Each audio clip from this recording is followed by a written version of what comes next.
एक बहुत ही महत्वपूर्ण श्लोक जो हितोपदेश मित्र लाभ का 27वां श्लोक है और संस्कृत संबोधिनी कक्षा 9 में दूसरे पाठ का जो नाम है वचना अमृतम उत्तराखंड बोर्ड में यहाँ इसको लिया गया है और बहुत ही मशहूर श्लोक है।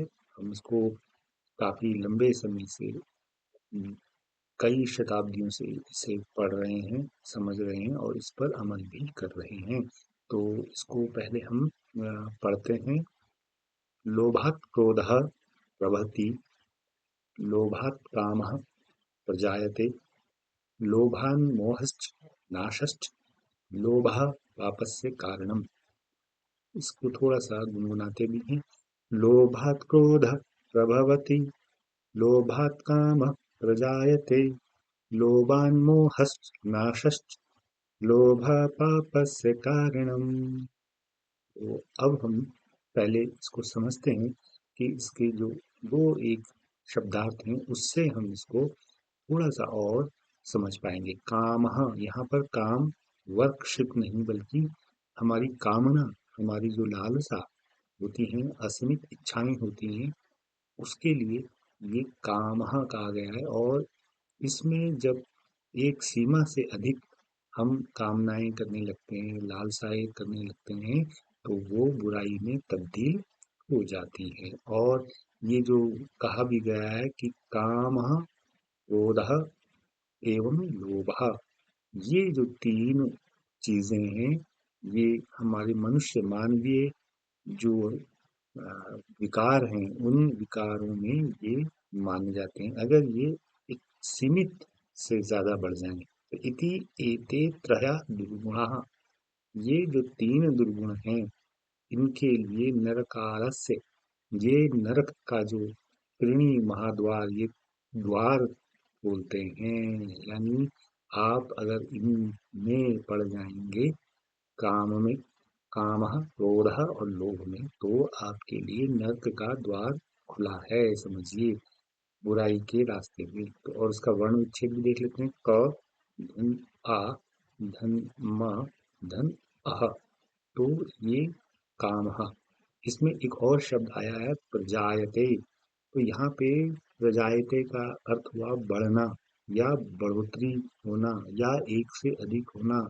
और जो प्रजायते है वो प्रथम पुरुष एक वचन है, प्रधन जन धातु से लिया गया है और लट लकार से लिया गया है और आत्मनेपद है। और इसको अगर अंग्रेजी में इसको देखें तो बी बॉर्न यानी जन्म, इसका जन्म होना, प्रोड्यूस यानी बढ़ना, उत्पादन करना, इस तरीके से इसको आप अर्थ में लेंगे। और इसका जो अन्वय है वो है लोभात् क्रोधः प्रभवति, लोभात् कामः प्रजायते, लोभात् मोहश्च नाशश्च भवतः, लोभः पापस्य कारणम् अस्ति। और सीधे अगर हम इसके भावार्थ पर चलते हैं तो लोभ यानी लालच से क्रोध यानी गुस्सा बढ़ता है, उत्पन्न होता है। लोभ से काम उत्पन्न होता है, वही काम जिसकी हमने अभी चर्चा की, कामनाएं बढ़ती हैं, हमारी इच्छाएं बढ़ती हैं। और लोभ से मोह बढ़ता है, और वो मोह कैसा है, अज्ञानता का मोह है, अत्यधिक लगाव का मोह है।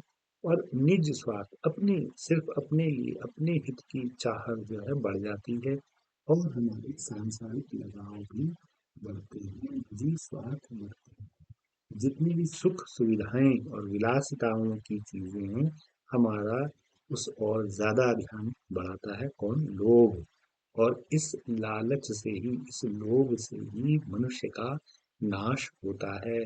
और अंत में ये कहा गया है कि लालच ही सब पापों का कारण है। बिल्कुल, ये बिल्कुल बात सही है कि ये लोभ ही जो है सारे कारणों को जन्म देता है। ये देखिए, लोभात क्रोधा, लोभ से क्रोध प्रभवती प्रभावित होता है, बढ़ता है।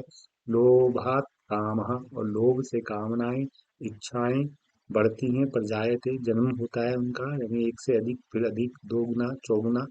और लोभ से मोह भी जो है बढ़ता है, और इस मोह में जो है नाश तय है और लोभ ही सभी पापों का कारण है। लोभ करेंगे तो पाप करेंगे, अनैतिक कार्य करेंगे, अधर्म के राह पर चलेंगे और उससे हमारा नाश संभव है, तय है, सुनिश्चित है। तो इस हिसाब से हमको इस श्लोक को अपने जीवन में भी उतारना चाहिए। बहुत बहुत शुक्रिया।